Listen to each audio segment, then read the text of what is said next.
बंदी छोड़ सतगुरु रामपाल जी परमेश्वर जी की जय हो।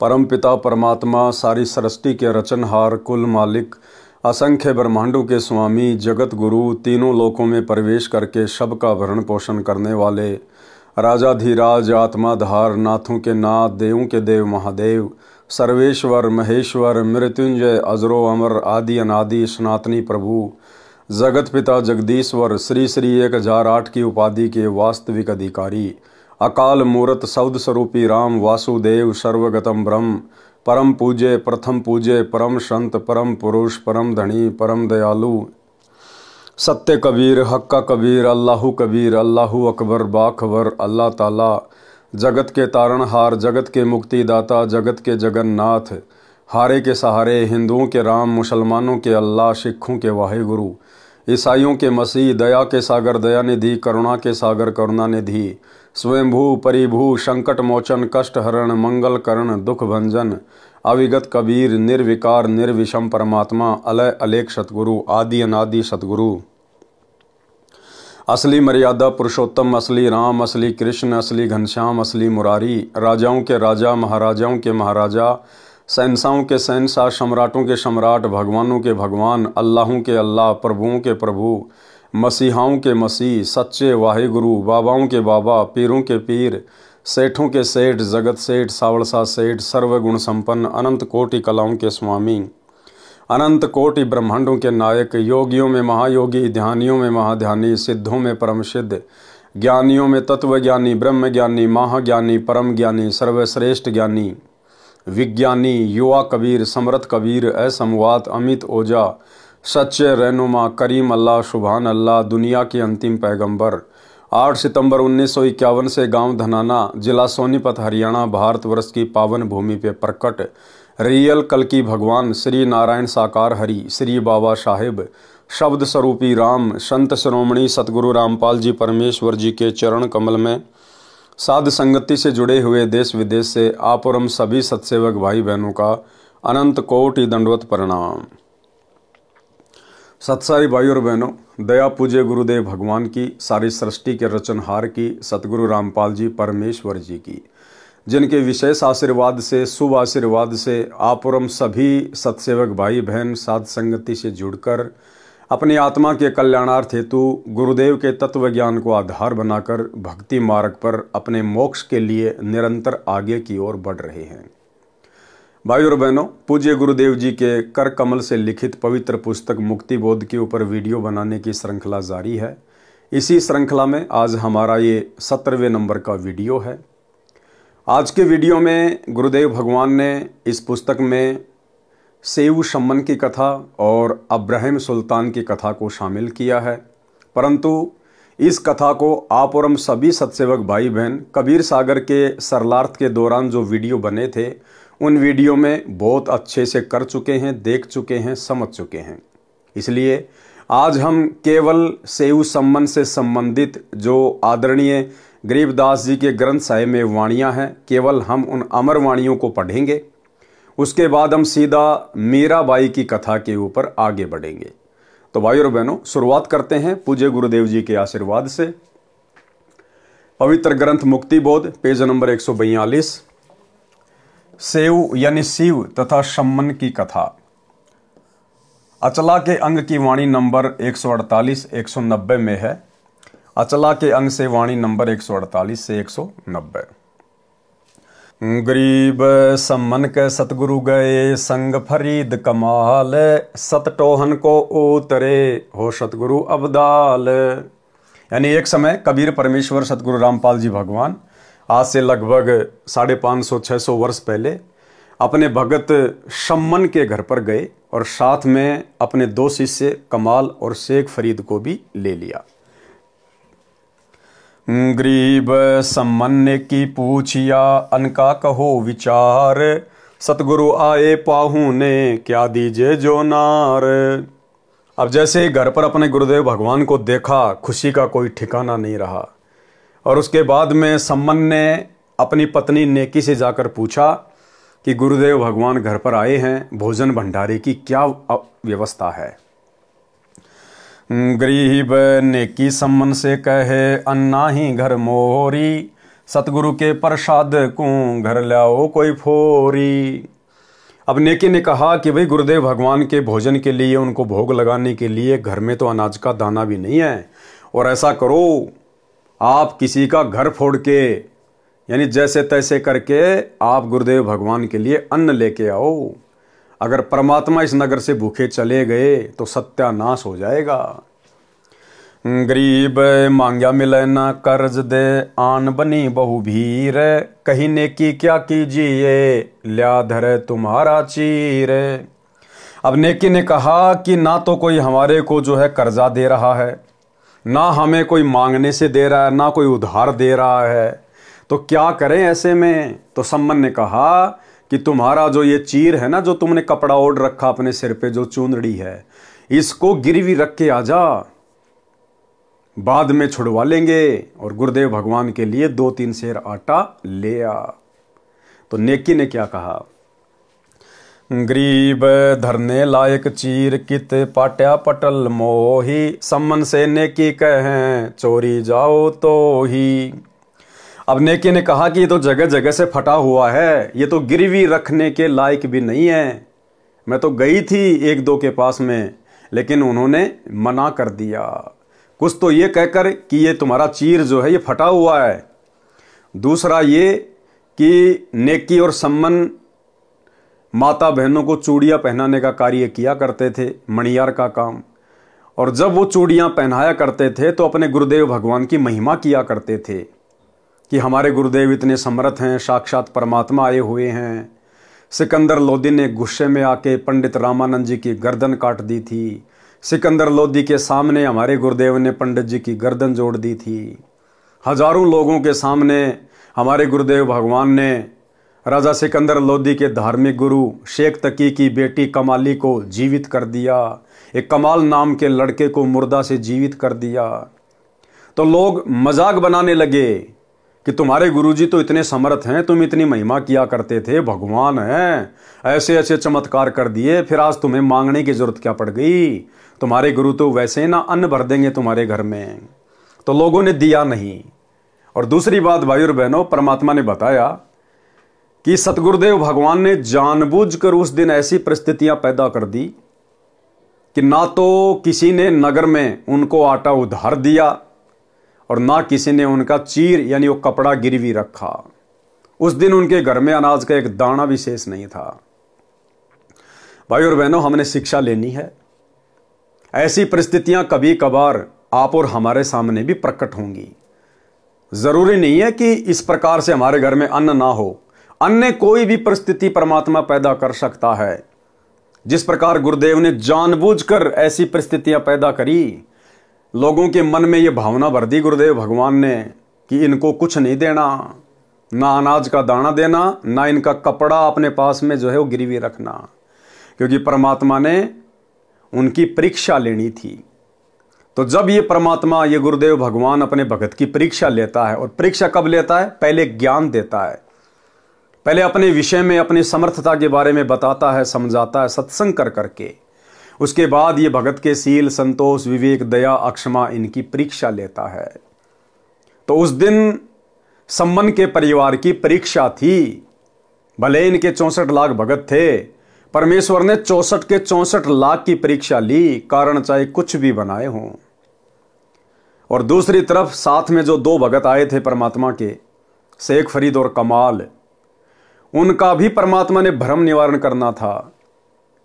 शेख फरीद का जो गुरु था पहले वाला नकली हुक्का पाड़, उसने एक बार शेख फरीद की फूटी हुई आंख को बिल्कुल नई बना दी। शेख फरीद ने अपने हाथ से आंख निकाल दी थी अपने गुरुदेव को प्रसन्न करने के लिए।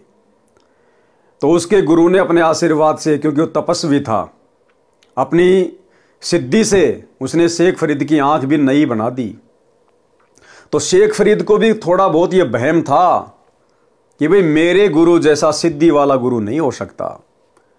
और कमाल जो था उसको अहंकार हो गया था कि मेरे जितनी सेवा गुरुदेव भगवान की संगत में और कोई नहीं कर सकता। तो जब परमात्मा सम्मन के घर आने लगे, उस समय भी कमाल ने कहा कि गुरुदेव, अगर मैं आपके साथ नहीं चलूंगा तो आपकी सेवा कौन करेगा। तो परमात्मा ने उन दोनों को भी शिक्षा देनी थी, उनको सबक सिखाना था, और उधर नेकी, सम्मान और सेव की परीक्षा लेनी थी। और वो उदाहरण पेश करके परमात्मा ने वर्तमान में हम बिचली पीढ़ी वाले भक्तों को भी जागरूक करना है कि भैया किसी बात का अहंकार मत करना, घमंड मत करना। अगर कोई 1,00,000, 2,00,000 रुपये, 10 लाख रुपये, 1 करोड़ रुपये अगर दान कर रहा है या कोई बहुत बड़ी सेवा कर रहा है, तो अपने मन में कोई घमंड मत लेके आना, अहंकार मत लेके आना। तुम्हारे जैसे दानी, तुम्हारे जैसे बलिदानी ना जाने कितने होके जा लिए हैं। उनके जैसी कुर्बानियां तुम वर्तमान में नहीं कर सकते हो, जो कुर्बानियां आज से पहले तुम्हारे भगत भाई बहन दे चुके हैं। तो क्या कहा नेकी ने, गरीब धरने लायक चीर कित, यानी ये गिरवी रखने के लायक कहाँ है कपड़ा, पाट्या पटल मोही, ये तो बीच बीच में से पटा हुआ है। सम्मन नेकी से कहे चोरी लाओ तो ही। अब सम्मन ने नेकी से कहा कि भैया अब तो चोरी करके लेके आना पड़ेगा। गरीब सेऊ माता से कहे चोरी खात्या नाही, माल बिराना मुसहरे जिनके सर बस जाही।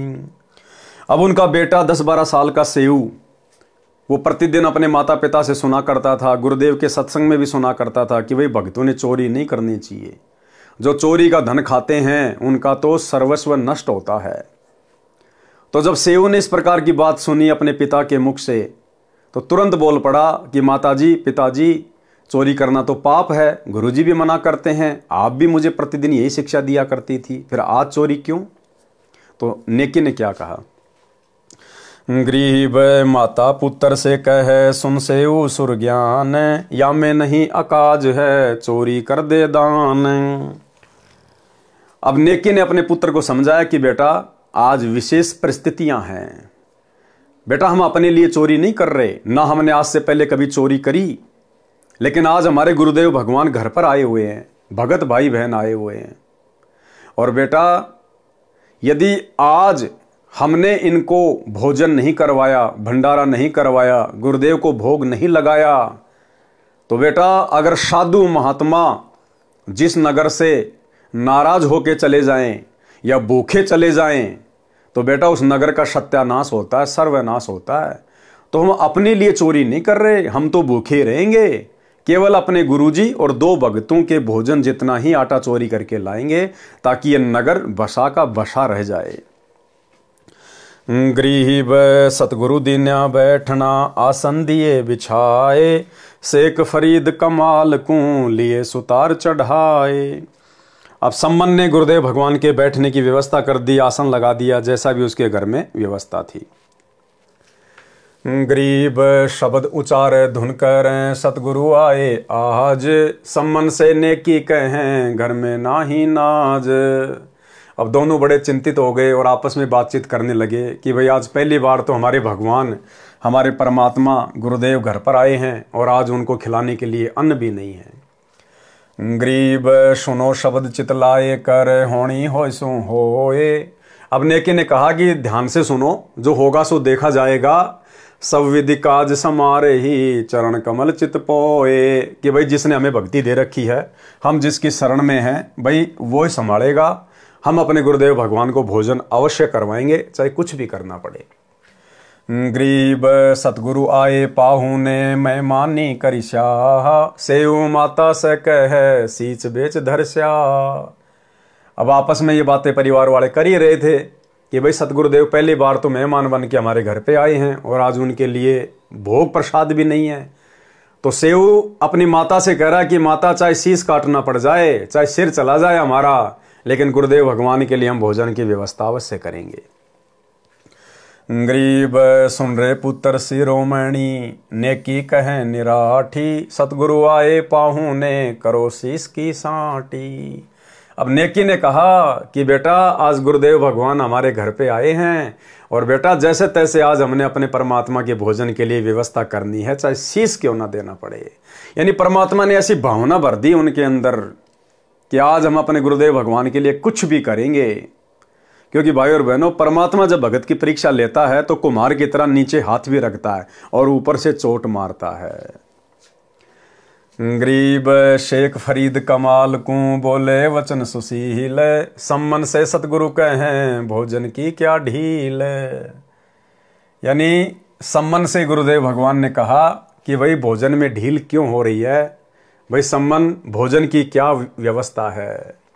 और उधर से शेख फरीद और कमाल ने भी यही कहा कि भाई भोजन की क्या व्यवस्था है, गुरुदेव भगवान को भूखा रखोगे क्या।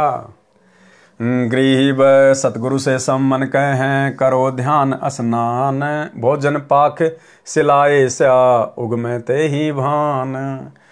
अब सम्मन ने बड़ी आधीनी से, बड़े प्रेम से अपने गुरुदेव भगवान से कहा, क्योंकि सम्मन को पता था कि महापुरुष संकेतों की भाषा समझ जाते हैं।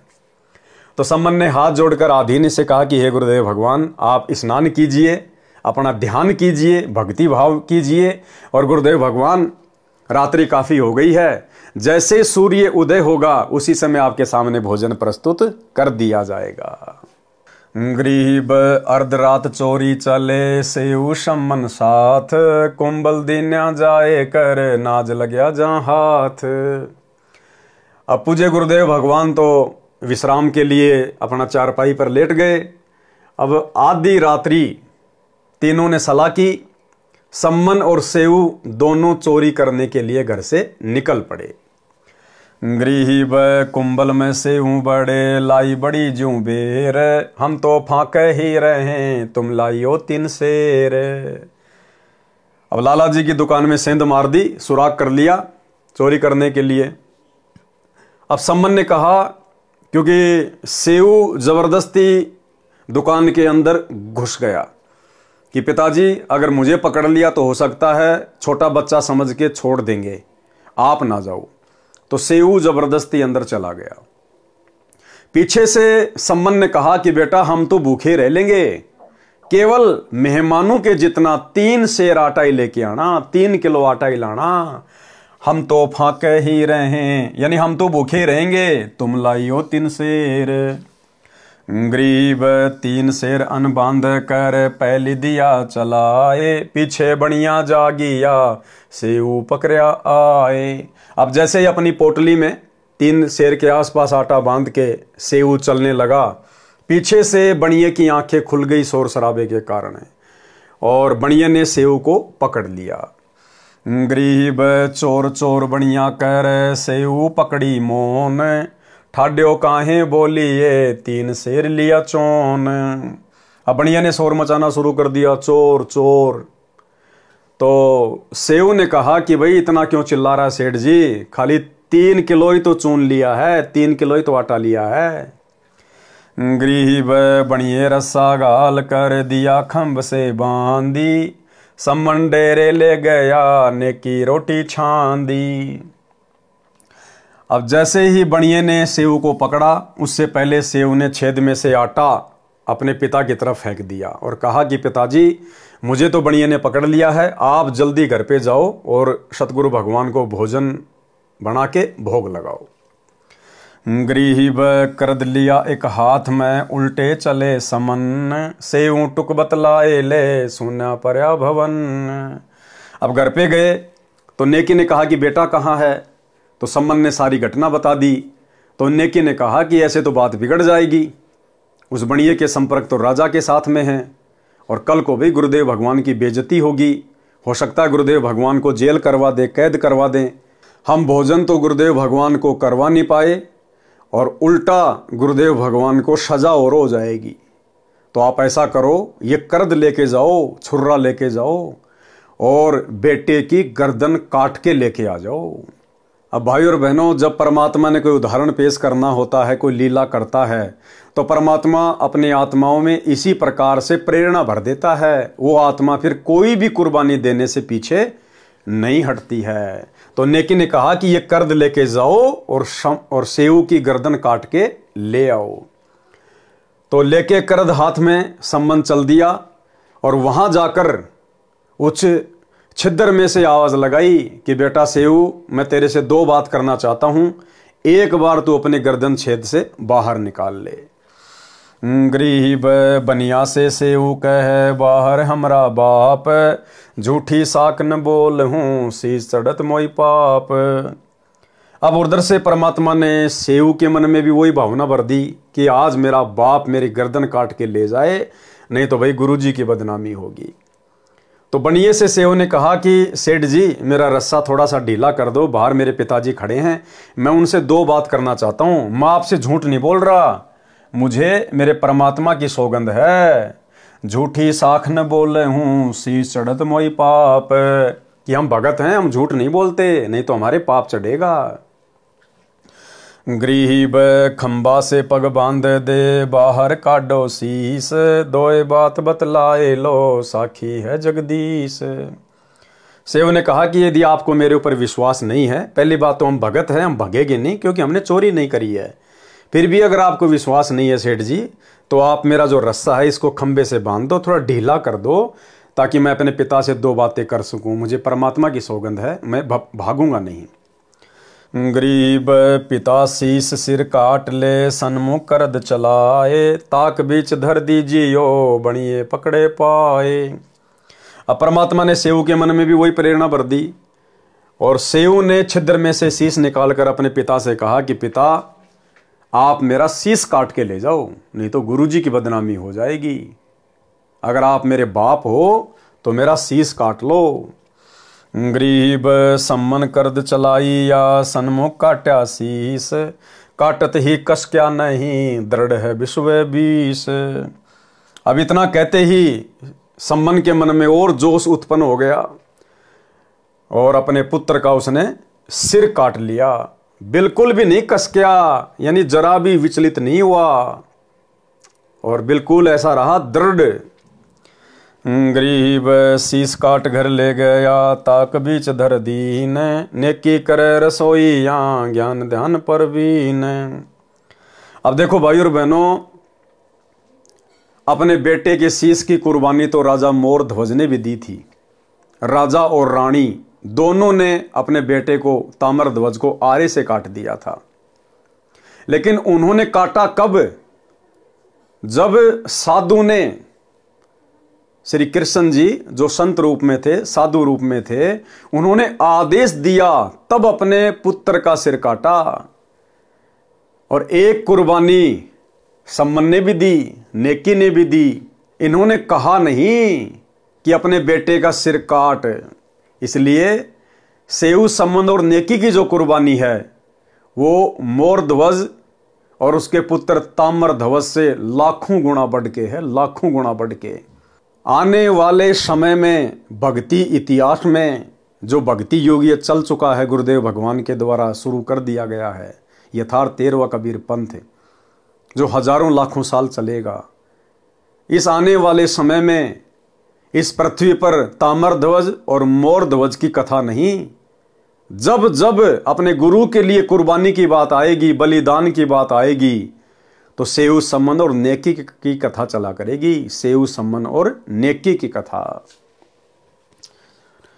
गरीब शीस काट घर ले गया ताक बीच धर दीन, नेकी करे रसोई या ज्ञान ध्यान परवीन। अब उधर से सम्मन अपने बेटे का सिर काट के घर पर ले गया और अलमारी में जाके रख दिया, और नेकी गुरुदेव भगवान के लिए भोजन भंडारा बनाने लग गई। महसूस भी नहीं होने दे रही कि हमारे पुत्र का शीस कट गया है।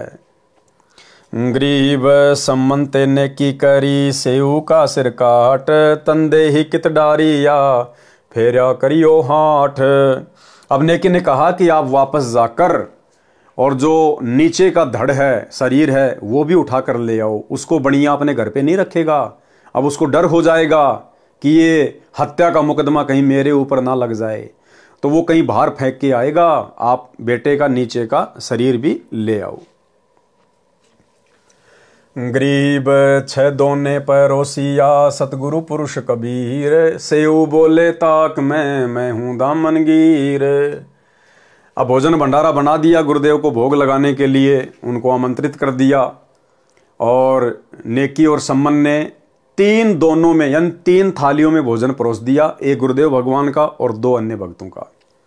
तो गुरुदेव ने कहा कि भाई 3 में नहीं 6 में परोसो, 6 में 3 हम और 3 तुम मिल बैठ के भोजन खाएंगे।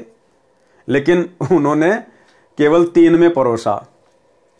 गरीब सम्मन सतगुरु से कहे, सेऊ आया नाही, देही तो सुनी धरी, शीस ताक माही। अब ज्यादा विनय करने से उन्होंने 5 थालियों में भोजन परोस दिया, 1 थाली फिर भी नहीं परोसी। उनको पता था कि लड़का तो मर चुका है, अब वो कहां से आएगा। तो उन्होंने 5 थालियों में भोजन परोस दिया गुरुदेव भगवान के सामने। गरीब सम्मन से सतगुरु कहे, सेऊ आया नाही, देही तो सुनी धरी, शीस ताक माही। अब ज्यादा विनय आग्रह करने से उन्होंने 6 दोनों में भोजन परोस दिया थे 6 थालियों में, क्योंकि गुरुदेव भगवान ने कहा कि भैया 6 में परोसो, 6 में। और उसके बाद जब 6 थालियों में भोजन परोस दिया गया, सब बैठ गए, तो गुरुदेव भगवान ने सम्मन से कहा कि सेऊ क्यों नहीं आया, सेऊ कहाँ चला गया। गरीब सम्मन से सतगुरु कहें, सेऊ आया नाही, देही तो सुनी धरी, शीस ताक माही।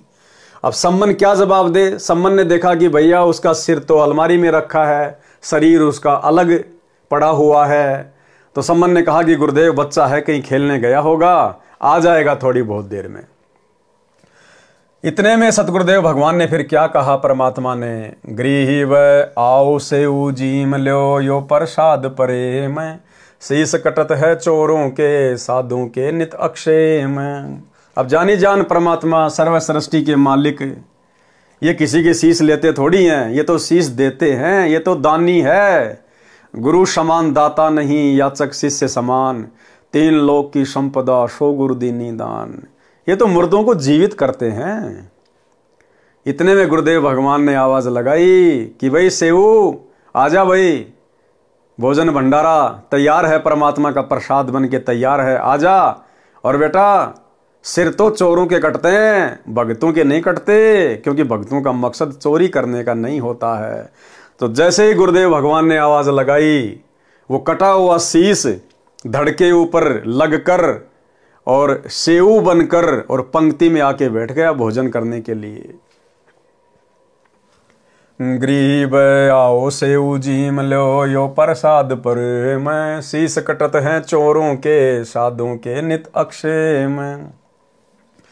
गरीब सेऊ धड़ पर शीस चढ़ा, बैठे पंगत माही, नहीं गरेरा नाड़ी के, वो सेऊ अकनाही। अब गुरुदेव भगवान का तो केवल इतना कहना ही था, संकेत मात्र से तुरंत सेऊ जीवित होकर और लाइन में आके बैठ गया पंगत में भोजन के लिए।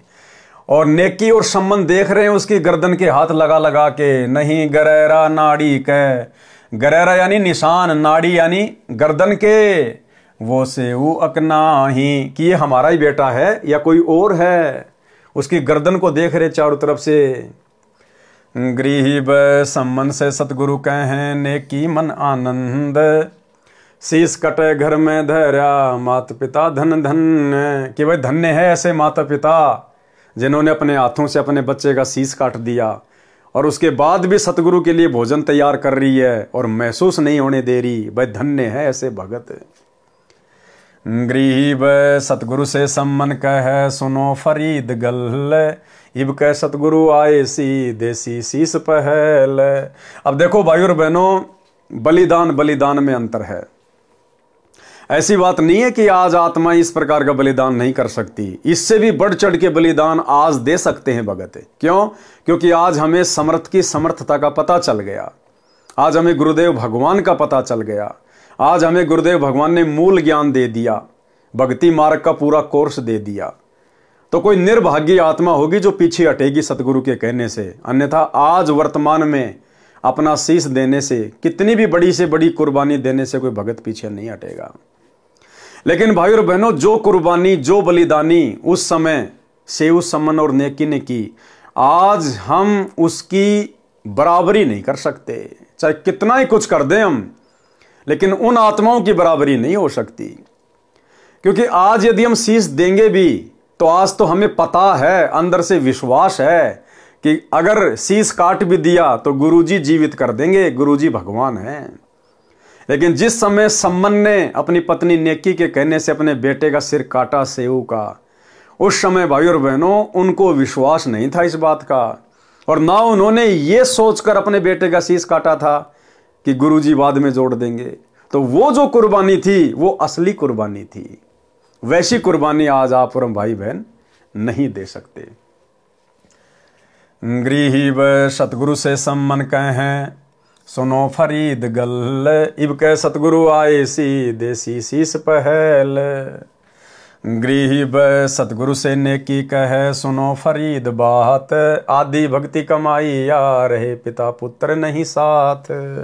कि हमने तो आदि कुर्बानी दी है, जबकि दोनों बाप बेटों ने अपना शीश दे देना चाहिए था। गृही व बोह करी कुंवारता, पलकों चोर डुराए, सम्मन से नेकी कहें दो अपना शीश चढ़ाए। अब नेकी ने क्या कहा कि हे परमात्मा, अगर बस चलता तो परमात्मा अपनी बाहों से आपकी थाली पकड़ के आरती उतारती। और जो पलकों के बाल है ना, ये पलकों के बाल, परमात्मा इससे मैं आपके ऊपर जो है वो चवर करती। एक तो हम भाई बहन वो चवर हाथ में लेके करते हैं, और नेकी ने कहा कि परमात्मा आपके लिए तो मैं अपनी पलकों का चवर बना के, यानी अपनी जो ये पलकें जो बोहे हैं इनके बाल उखाड़ उखाड़ के, और मैं इनका जो है वो चवर बना के परमात्मा मैं आपकी सेवा करूं, अगर मुझे मौका मिले तो। गरीब बोह करी कुंवारता, पलकों चोर ढुराए, सम्मन से नेकी कहें धो अपना शीश चढ़ाए।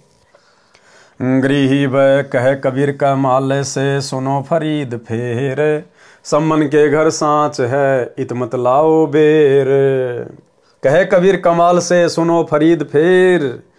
परमात्मा ने दोनों भक्तों को कहा कि भैया इन भक्तों की बराबरी नहीं हो सकती, इनके घर तो साक्षात परमात्मा है। गरीब कहे कबीर कमाल स्यों सुनो फरीद यार, सम्मन के घर सांच हैं ये धर हैं शीश उतार। गरीब कहे कबीर कमाल से सुनो फरीदा बात, सम्मन के घर सांच हैं शीश चढ़े स्यों गात। गरीब कहे कबीर कमाल से सुनो फरीदा सेन, सम्मन के घर सांच हैं ये बोले आदू बैन। गरीब कहे कबीर कमाल से सुनो फरीदा ख्याल, सम्मन के घर सांच हैं ये कीजिए नजर निहाल।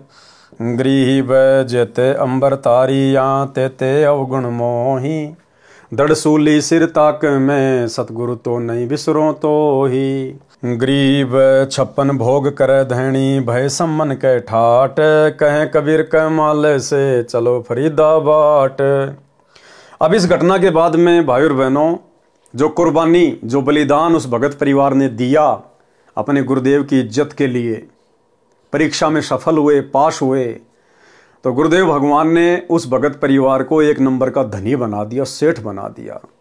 जिनके घर में खाने को अन्न नहीं था आज वो 56 भोग खा रहे हैं।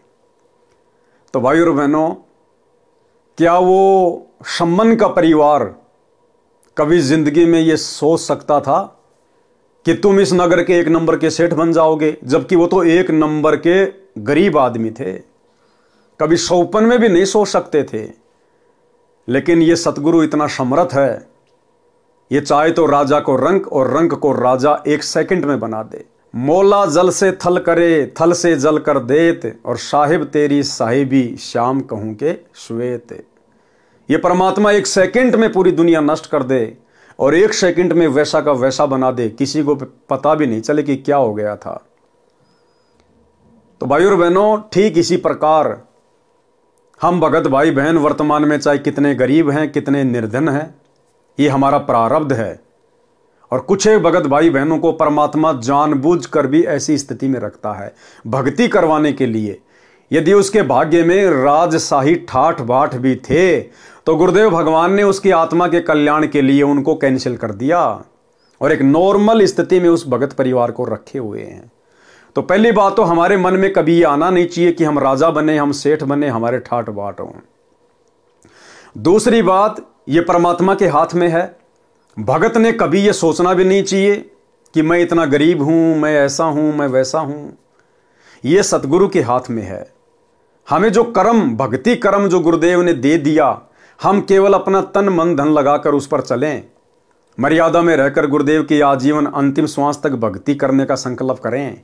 बाकी काम परमात्मा का है। आज आप चाहे कितने गरीब हैं, कितने निर्धन हैं, टाइम पे आपको दो टूक भी नहीं है, लेकिन अपने मन में ये कभी विचार मत लेके आना कि मेरे जैसा गरीब आदमी धनी कैसे बन सकता है, मेरे को परमात्मा कैसे पैसा वाला बनाएंगे। नहीं, क्या सेऊ सम्मन नेकी ने जो इतने गरीब थे, शायद उस नगर में और कोई नहीं होगा, क्या उन्होंने कभी सोचा था कि हम इस नगर के एक नंबर के सेठ बन जाएंगे? लेकिन बनाने वाला जगत सेठ हमारे साथ में है। सेठों को सेठ बनाने वाला, राजाओं को राजे देने वाला, ये कबीर सेठ सतगुरु रामपाल जी भगवान हमारे साथ में है। सतगुरु जो चावे सो करही, 14 कोटि दूत यम डरही, ऊत भूत जम त्रास निवारे, चित्रगुप्त के कागज फाड़े।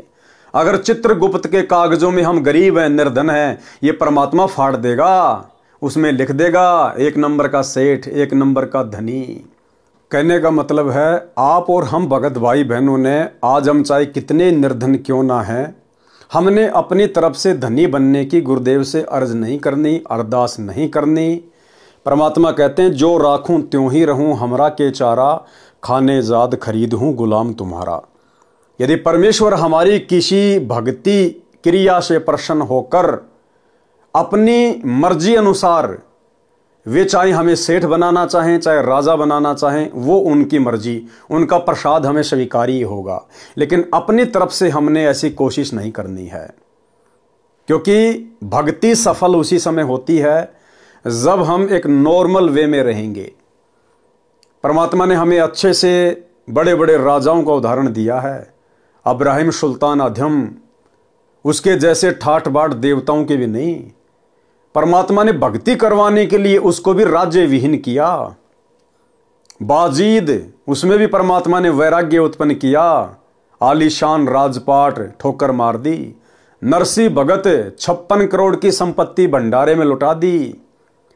तो भाई और बहनों, ये सब उदाहरण देखकर कि भक्ति मार्ग में ये माया कितनी बाधक है, हमारे भाव नहीं बनने देगी। जो श्रद्धा गुरुदेव के प्रति चाहिए वो नहीं बनने देगी। इसलिए हमने अपनी तरफ से कोई डिमांड गुरुदेव से नहीं करनी है। यदि अपनी तरफ से डिमांड करनी है तो गुरुदेव ने बताया, बेटा एक ही डिमांड करना, भक्ति दान मोहि दीजियो देवन के देवा हो, जन्म पाया भूलूं नहीं करहूं पद सेवा हूं। और साईं इतना दीजिए जिसमें कुटुंब समाए, हम भी भूखे ना रहें साधु ना भूखा जाए। बाकी सब गुरुदेव भगवान के ऊपर छोड़ देना चाहिए।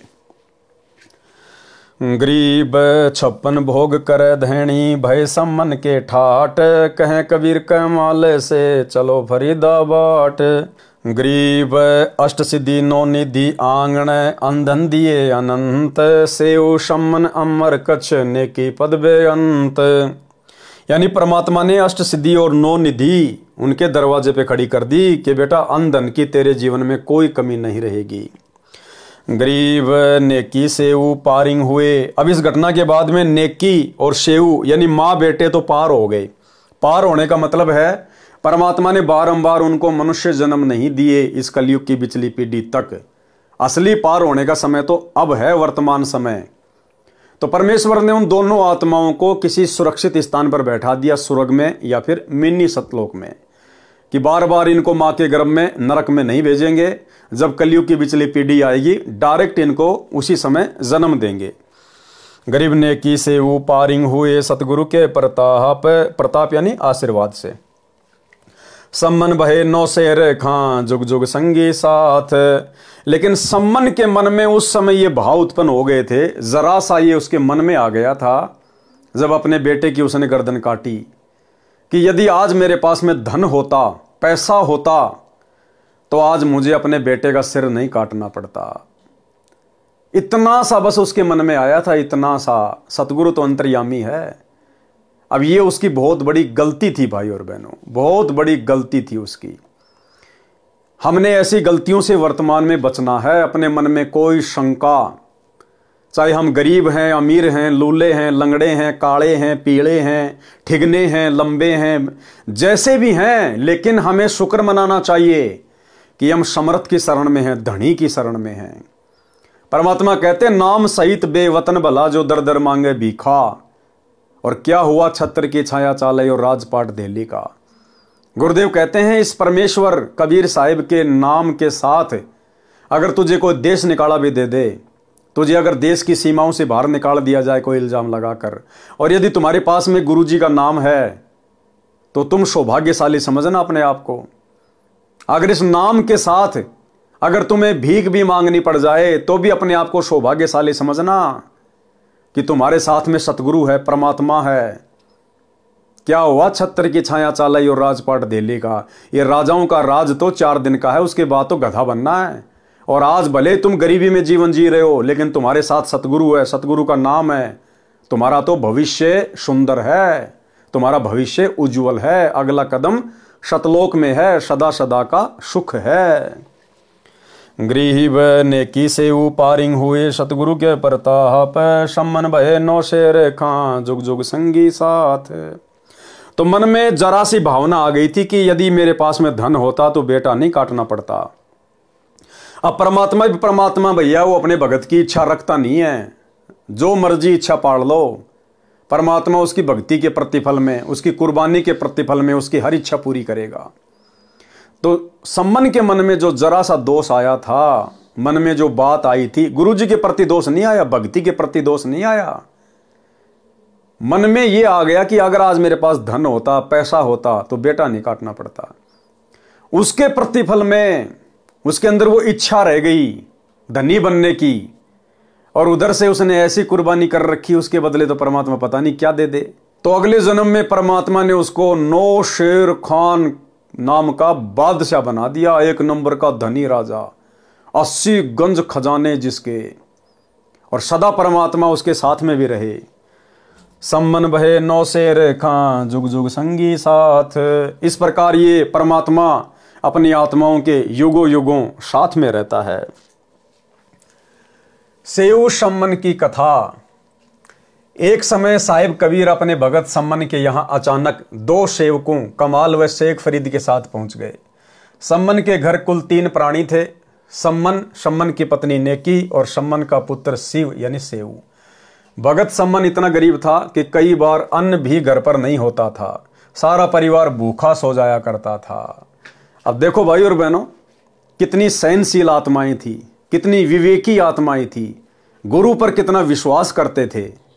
कई बार तो भूखे भी सो जाते थे, लेकिन कभी अपने गुरु के प्रति मन में कोई दोष नहीं आया, कभी भक्ति छोड़ने का मन में नहीं आया कि काय की भक्ति है, इससे पहले तो हम देवी देवताओं की भक्ति करते थे, वो ही अच्छी थी, हमारे को भूखा तो नहीं सोना पड़ता था। सतगुरु से उपदेश लेने के बाद तो ऐसे ऐसे दिन देखने पड़ रहे हैं। आज का भगत तो मन में 100 विक्षेप पैदा कर ले, 100, लेकिन उस समय उन आत्माओं ने अपने गुरु जी के प्रति मन में विक्षेप तक पैदा नहीं किया। और कैसा निर्धन भगत है भाई और बहनों, इसको कहते हैं समदृष्टि। सतगुरु के लक्षण 4 बखाना। प्रथम वेद शास्त्र को ज्ञाना, दूजे हरि भक्ति मन कर्म वचन वाणी, तीजे समदृष्टि जानी, चौथे वेद विधि सब कर्मा। ये 4 गुण गुरु गुण जाना मर्मा। यानी ये 4 लक्षण बताएं सच्चे गुरु के। तो जो सच्चा गुरु होता है वो समदृष्टि भी होता है। अब बताओ, उस समय गुरुदेव भगवान के तो बड़े बड़े सेठ भी भगत थे। जब दिल्ली का राजा सिकंदर लोदी उनका शिष्य था, तो बहुत बड़े बड़े लोग भी उनके भगत थे, उनके शिष्य थे। लेकिन परमात्मा ने किस भगत के घर को चुना? सबसे निर्धन भगत के घर को। तो ये परमात्मा समदृष्टि है। हमने अपने मन में कभी ये दोष पैदा नहीं करना कि गुरुजी तो बड़े बड़े भक्तों के साथ में रहते हैं, बड़े बड़े भक्तों के साथ में गुरुजी रहते होंगे, गुरुजी का ध्यान तो अपने बड़े बड़े भक्तों की तरफ होगा। ये समदृष्टि परमात्मा है, वही काशी वाला जुला है वर्तमान में जो सतगुरु रामपाल जी भगवान है। और समदृष्टि क्या होता आने वाले समय में दिखाएगा ये परमात्मा। ये मौका सबको देता है, जैसे राजा सिकंदर लोदी को भी मौका दिया परमात्मा ने, वीर सिंह बघेल को मौका दिया, बिजली खां पठान को मौका दिया, और मौका फिर परमात्मा ने अपने निर्धन भगत, सांसारिक धन से निर्धन था, भक्ति का तो सेठ था, अपने सांसारिक धन से निर्धन भगत सेऊ सम्मान और नेकी को भी दिया। तो भाई और बहनों, हमारे मन में कभी भी ये विचार नहीं आने चाहिए गुरुदेव भगवान के प्रति। ये समदृष्टि परमात्मा है, ये अपनी आत्मा देखता है। ये सांसारिक धन दौलत संपत्ति राजपाट नहीं देखता। ये अपनी सभी आत्माओं को समान रूप से प्यार करता है, एक नजर से देखता है ये परमात्मा। सारा परिवार भूखा सो जाता था। आज वही दिन था। भगत सम्मन ने अपने गुरुदेव कबीर साहब से पूछा कि साहब खाने का विचार बताएं, खाना कब खाओगे। कबीर साहब ने कहा कि भाई भूख लगी है, भोजन बनाओ। सम्मन अंदर घर में जाकर अपनी पत्नी नेकी से बोला कि अपने घर अपने गुरुदेव भगवान आए। कौन आए घर पे? गुरुदेव भगवान आए हैं, गुरुदेव भगवान, क्योंकि गुरु भगवान ही होता है। अब भाई और बहनों, सम्मन ने तो, नेकी ने तो अपने गुरुजी को भगवान मान लिया, लेकिन आज आप और हम नहीं मान पा रहे। आज सत्सेवक भाई बहनों को छोड़कर सतलोक आश्रमों से जुड़े हुए 90% भगत भाई बहन अपने गुरुजी को भगवान नहीं मानते। हाँ, बोलते रोजाना हैं, मेरे गुरुदेव भगवान दियो काट काल की फांसी, रोजाना संध्या आरती में बोलते हैं, लेकिन उनको अंदर से इस बात का भी ज्ञान नहीं है कि हमारे गुरुदेव स्वयं भगवान हैं। भगवान कौन? कबीर जी। हृदय से नहीं मानते, विश्वास नहीं है। और परमात्मा कहते हैं क्या होत हरि नाम से जो मन में ना ही विश्वास। अगर तेरे अंदर विश्वास नहीं है, तेरे भीतरले में अगर विश्वास नहीं है कि तेरा गुरु ही कबीर है, तो क्या फायदा उस भक्ति का? 2 कौड़ी की भक्ति है, फिर 2 कौड़ी की।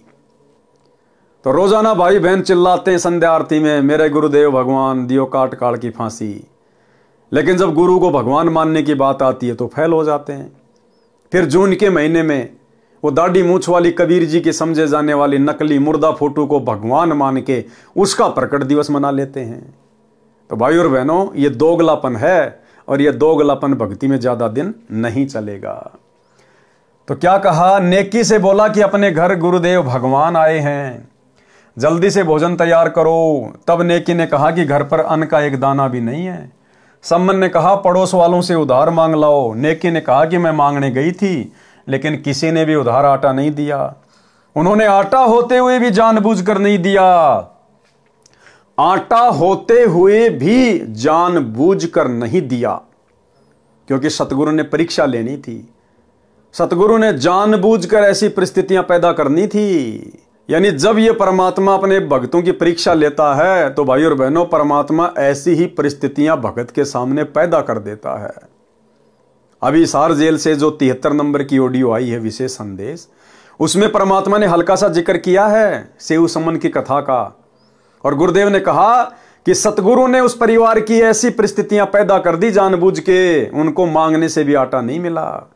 यानी उस दिन नगर से आटा ना मिलना उनके भाग्य में नहीं था, लेकिन सतगुरु ने जानबूझ के परिस्थितियां पैदा कर दी, ऐसा माहौल बना दिया गुरुदेव ने। आपने कथा सुनी है परमात्मा की अमरवाणी में, सेऊ और सम्मन और नेकी कितने हैंड टू माउथ थे, लेकिन समर्थ की शरण प्राप्त हो चुकी थी और उनके अंदर जो गुण थे वो भगत वाले थे। परमात्मा उनके घर जाते हैं, वहां जाने का उद्देश्य यही था कि इनके कर्म बनवा दूं, और ऐसी परिस्थिति पैदा कर दी परमात्मा ने, और ऐसी परिस्थिति पैदा कर दी परमात्मा ने, और ऐसी परिस्थिति पैदा कर दी परमात्मा ने कि उनके पास कोई विकल्प नहीं बचा। और किस लिए? कि हमारे गुरु जी की बेइज्जती ना हो जाए। पहली बार घर आए और कुछ खाना तो खिला नहीं पाए, ये और जुल्म हो जाएगा, गांव के राजा लोग बेइज्जती करेंगे, मारेंगे। तो लड़के तक भी काटने कोई देर नहीं लाई। लेकिन समर्थ कोई बालक थोड़ा ही था।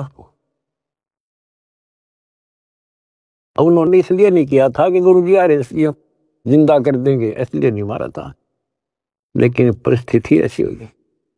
तो ठीक इसी प्रकार भाई और बहनों, यदि भक्ति करते करते भी आप और हमारे सामने भी इस प्रकार की परिस्थितियां पैदा हो जाएं, तो हमने बुद्धि विवेक से काम लेना है, मन में दोष नहीं पालना, नहीं तो बनी बनाई भक्ति का सत्यानाश हो जाएगा। ऐसी विशेष परिस्थितियों में तो आप और हम भगत भाई बहनों ने विशेष तौर पर सतर्क हो जाना चाहिए। इन उदाहरणों को देखकर ये कथाएं हमें यही तो शिक्षा देती हैं कि जब कभी हम धर्म संकट की स्थिति में आ जाएं, तो हमने इन कथाओं का सहारा लेना है कि अवश्य मेरा गुरु मेरी परीक्षा ले रहा है। और जब गुरु परीक्षा लेता है तो गुरु की नज़र पल पल अपने शिष्य पे होती है, उस भगत परिवार पे होती है। तो ऐसी स्थिति में तो हमें और ज़्यादा दृढ़ होना चाहिए, गुरु की भक्ति पर सचेत हो जाना चाहिए कि काल कोई मर्यादा ना तोड़वा दे, कोई गलती ना करवा दे। उन्होंने आटा होते हुए भी जानबूझ कर नहीं दिया और कह रहे हैं कि आज तुम्हारे घर तुम्हारे गुरुजी आए हैं। तुम कहा करते थे कि हमारे गुरुजी भगवान हैं, आपके गुरुजी भगवान हैं, तो तुम्हें मांगने की आवश्यकता क्यों पड़ी।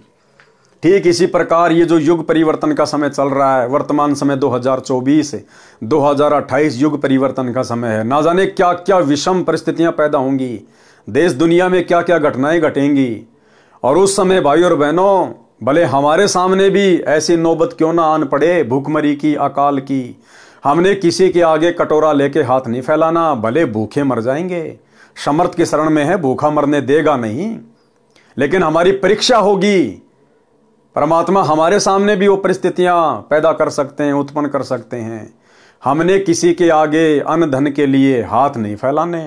अगर हाथ फैलाएंगे तो अपने गुरुदेव के दरबार में इन्हीं के चरणों में बैठ के रोएंगे, इन्हीं के आगे हाथ फैलाएंगे। और इनके आगे कोई अनाज के लिए हाथ नहीं फैलाएंगे, नहीं, धन के लिए हाथ नहीं फैलाएंगे, केवल इनकी महिमा करेंगे, इनका गुणगान करेंगे, टाइम पे अपनी भक्ति करेंगे। जिस प्रकार रंका बंका की झोपड़ी जल गई, झोपड़ी जलने के बाद भी उन्होंने झोपड़ी के पास में जो पेड़ था वहां बैठकर परमात्मा की चर्चा करी, झोपड़ी के बारे में चर्चा नहीं करी कि झोपड़ी जल गई क्या होगा, कहां रहेंगे, क्या खाएंगे, कैसे सोएंगे।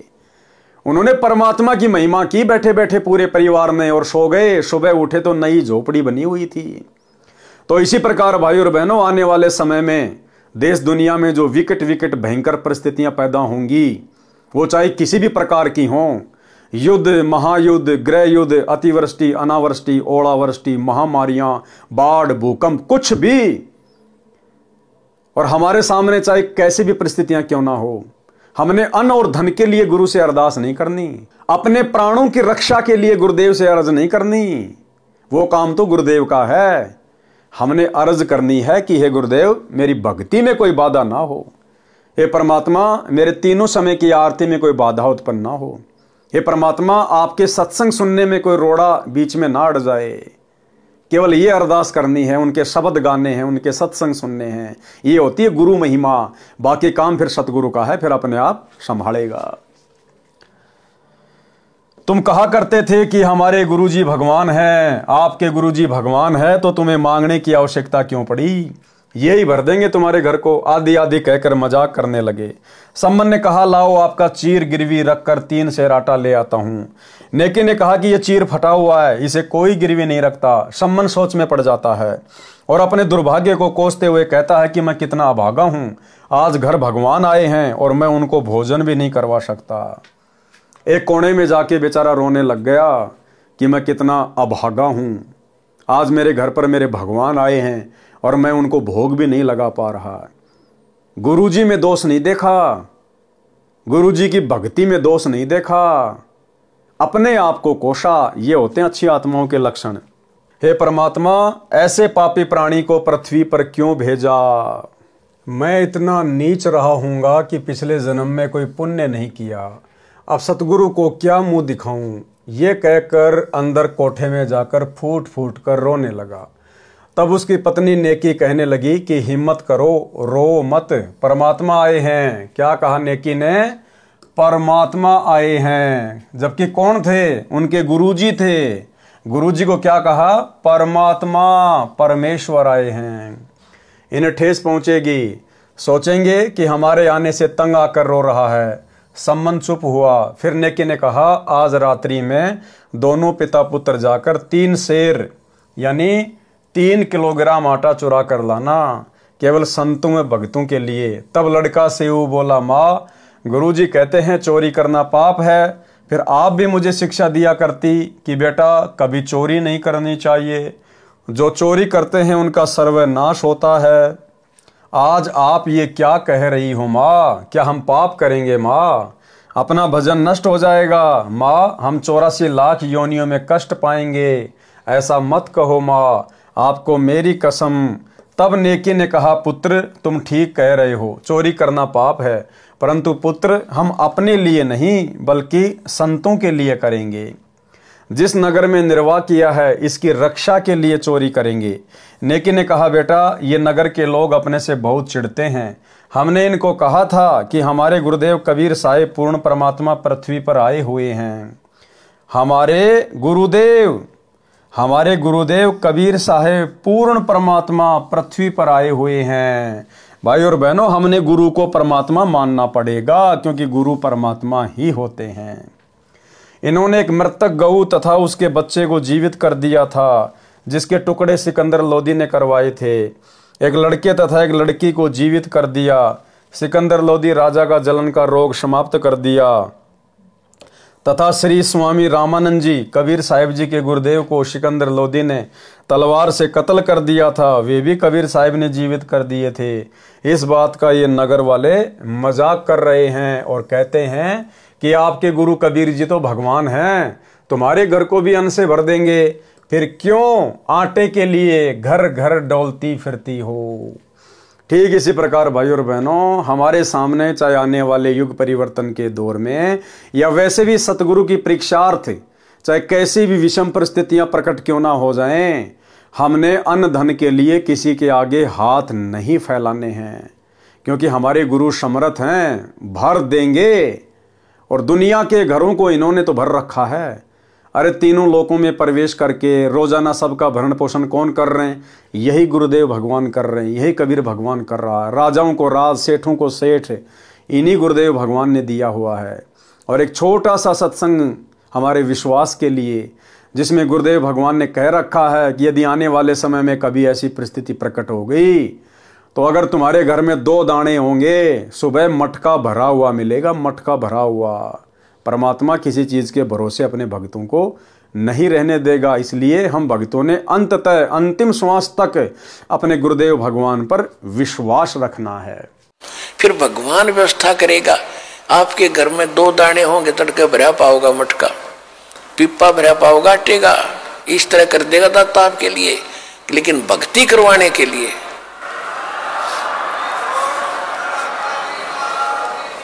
ये उनकी करेगा जो भक्ति करेंगे, और जो बकवाद चाहोगे वो अपना करते रहियो। ठीक है, जैसा भक्ति भजन करेंगे उनका लाभ मिल जाएगा, लेकिन वो उसमें से खड़ी रह जाएंगे। बेटा ये नादान प्राणी है, यदि आज साहिब कबीर इस नगरी का अन्न खाए बिना चले गए तो काल भगवान भी इतना नाराज हो जाएगा कि कहीं इस नगरी को समाप्त ना कर दे। हे पुत्र, इस अनर्थ को बचाने के लिए अन्न की चोरी करनी है। हम नहीं खाएंगे, केवल अपने सतगुरु तथा आए भक्तों को प्रसाद बनाकर खिलाएंगे। ये कहकर नेकी की आंखों में आंसू भराए और कहा, पुत्र नाटियो मत, अर्थात मना मत करना। तब अपनी माँ की आंखों के आंसू पोंछता हुआ लड़का सेऊ कहने लगा, माँ रो मत, आपका पुत्र सेऊ आपके आदेश का पालन करेगा। माँ आप तो बहुत अच्छी हो न। अर्धरात्रि के समय दोनों पिता पुत्र चोरी करने के लिए चल दिए। एक सेठ की दुकान की दीवार में छिद्र किया। सम्मन ने कहा कि पुत्र मैं अंदर जाता हूँ, यदि कोई व्यक्ति आ जाए तो धीरे से कह देना, मैं बाहर आटा पकड़ा दूंगा और लेकर भाग जाना।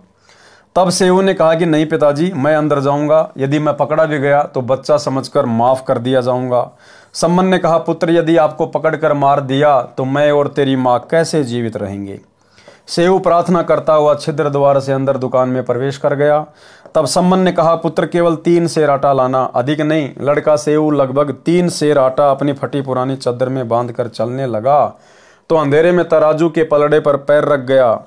जोरदार आवाज हुई जिससे दुकानदार जाग गया और सेऊ को चोर चोर करके पकड़ लिया और रस्से से बांध दिया। इससे पहले सेऊ ने वह चादर में बंधा हुआ आटा उस छिद्र से बाहर फेंक दिया और कहा, पिताजी मुझे सेठ ने पकड़ लिया है, आप आटा ले जाओ और सतगुरु व भक्तों को भोजन करवाना, मेरी चिंता मत करना। आटा लेकर सम्मन घर पर गया तो सेऊ को न पाकर नेकी ने पूछा, लड़का कहाँ है? सम्मन ने कहा, उसे सेठ जी ने पकड़कर थंब से बांध दिया। तब नेकी ने कहा कि आप वापस जाओ, लड़के सेऊ का सिर काट लाओ, नहीं तो लड़के को पहचान कर अपने घर पर लाएंगे। फिर सतगुरु को देखकर नगर वाले कहेंगे कि ये हैं जो चोरी करवाते हैं। हो सकता है सतगुरुदेव को परेशान करें, हम पापी प्राणी अपने दाता को भोजन के स्थान पर कैद न दिखा दें। ये कहकर माँ अपने बेटे का सिर काटने के लिए अपने पति से कह रही है, वह भी गुरुदेव जी के लिए।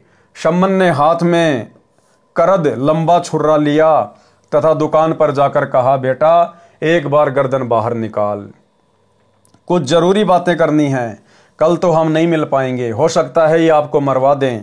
तब सेऊ उस सेठ यानी बनिए से कहता है कि सेठ जी बाहर मेरा बाप खड़ा है, कोई ज़रूरी बात करना चाहता है, कृपया करके मेरे रस्से को इतना ढीला कर दो कि मेरी गर्दन छिद्र से बाहर निकल जाए। तब सेठ ने उसकी बात को स्वीकार करके रस्सा इतना ढीला कर दिया कि गर्दन आसानी से बाहर निकल गई। तब सेऊ ने कहा कि पिताजी मेरी गर्दन काट दो, यदि आप मेरी गर्दन नहीं काटोगे तो आप मेरे पिता नहीं हो। मेरे को पहचान कर घर तक सेठ पहुंचेगा, राजा तक इसकी पहुंच है, ये अपने गुरुदेव को मरवा देगा।